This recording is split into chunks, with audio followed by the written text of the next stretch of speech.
Crime news 24, हर अपराध पर पैनी नजर। नमस्कार, मैं आपके साथ नीलम दुबे। आप देख रहे हैं क्राइम न्यूज 24, हर अपराध पर पैनी नजर।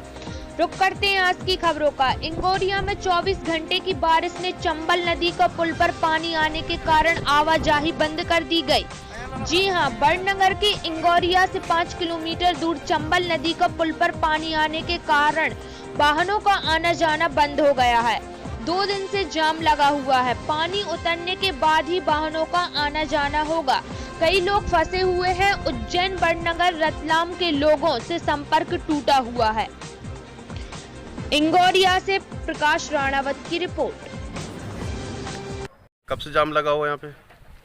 यहाँ सर दो दिन हो गए, पूरा जाम पड़ा हुआ है। नदी पूरी 6 फीट पानी ऊपर चल रहा है और यहाँ से नागदा, बड़नगर, रतलाम का रूट यही है। सभी का संपर्क टूटा हुआ है। सभी का संपर्क टूटा हुआ है।